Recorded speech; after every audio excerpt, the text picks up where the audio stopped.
Hello, xin chào các bạn đã quay trở lại với review 5 phút.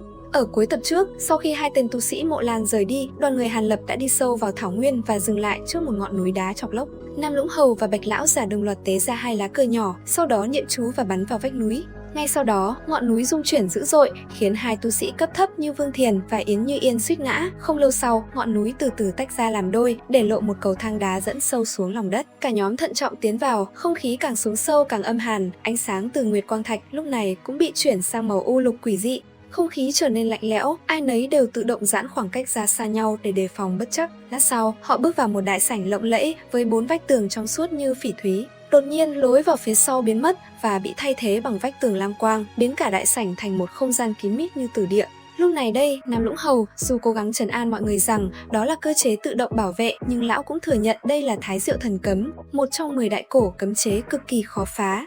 Trước tình thế ấy, Thái phu nhân đã tự tin đề nghị dùng bảo vật phá cấm chế của bản thân để đổi lấy quyền ưu tiên chọn báu vật. Nói rồi, bà ta tế ra lôi hỏa truy, một cổ bảo song thuộc tính lôi hỏa có uy lực kinh người. Lão bà muốn dùng sức mạnh công kích vật lý và nguyên tố cực đại để khoan thủng cấm chế. Tuy nhiên, sau lần đầu thăm dò thất bại, bà ta quyết định dốc toàn lực. Lôi hỏa chùy xoay tít, hóa thành một đạo cầu vồng đỏ rực pha lẫn điện hồ, xuyên thủng vào vách tường tinh thể. Tuy nhiên, Thái Diệu Thần Cấm có cơ chế phản đòn nhu khắc cương. Khi lôi hỏa chùy khoan vào, cấm chế sinh ra vô số bạch sắc quang ti cuốn lấy. Tơ trắng này có tính chất dẻo dai, triệt tiêu động năng và bóp nát bảo vật từ bên trong. Một tiếng nổ vang lên, lôi hỏa chùy lập tức vỡ vụn. Chứng kiến một màn này, Thái phu nhân sắc mặt trắng bệch, bà không khỏi đau đớn vì mất đi bảo vật quý giá, lại còn bị tổn thương tâm thần do bảo vật liên kết với thần thức. Không khí trầm mặc lập tức bao trùm. Lúc này, Yến Như Yên bất chợt nhìn thấy nụ cười châm chọc của Hàn Lập khi lão bà thất bại.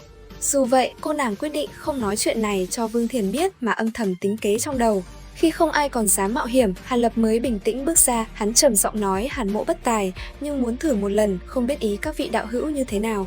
Dưới ánh mắt nghi hoặc của Vương Thiên Cổ và nụ cười khẩy của Vương Thiền, Hàn Lập tiến đến vách tường. Chiến thuật của Hàn Lão Ma là giải phẫu và đồng bộ hóa, không phá hủy bằng lực mà xâm nhập và vô hiệu hóa hệ thống điều khiển của cấm chế. Nghĩ là làm, hắn đặt tay lên mặt ngọc, đôi mắt sâu thẳm lóe lên lam quang của Minh Thanh Linh Mục để nhìn thấu kết cấu trận pháp. Sau khi quan sát, Hàn Lập lấy ra một nắm trận kỳ đủ màu sắc, phun thanh sắt tinh khí vào chúng. Hắn điều khiển các lá cờ sắp xếp thành một trận đồ hỗn loạn lơ lửng trước vách tường. Đột nhiên, Hàn Lập quát khẽ, toàn thân tỏa ra bạch quang chói lòa làm lóa mắt tất cả mọi người. Đây là một thủ thuật nhỏ của Hàn Lão Ma để giấu nghề. Khi ánh sáng tan đi, mọi người kinh ngạc thấy các trận kỳ đã găm sâu vào trong lòng vách đá tinh thể, hòa làm một với cấm chế. Lúc bấy giờ, hắn kiên nhẫn lặp lại quy trình này ở cả 4 bức tường mất nửa canh giờ. Cuối cùng, nam chính của chúng ta đứng giữa đại sảnh, tay cầm một trận bàn màu xanh biếc và bắt đầu đánh pháp quyết. Ánh sáng từ 4 vách tường chớp tắt lên hồi, từ hỗn loạn chuyển sang đồng điệu, ngay khi một tiếng nổ ầm ầm vang lên như ngàn vạn con chim cùng hót. Lam quang tan biến, 4 bức tường ngọc ảo ảnh biến mất, trả lại nguyên hình là vách đá thô sơ, một cánh cổng đá khổng lồ hiện ra. Một màn thể hiện vừa rồi khiến Vương Thiền á khẩu không nói nên lời, những người khác cũng kinh ngạc không thôi. Nam Lũng Hầu sắc mặt vui mừng, có chút hưng phấn nói: không nghĩ tới tạo nghệ của Hàn đạo hữu đối với trận pháp lại cao như vậy, lại thực sự phá được cấm chế này, ha ha. Tốt lắm, ta cùng Vân đạo hữu tự nhiên giữ lời nói. Sau khi hai người ta chọn lựa một kiện bảo vật thì đạo hữu có thể được ưu tiên chọn lựa một kiện bảo vật.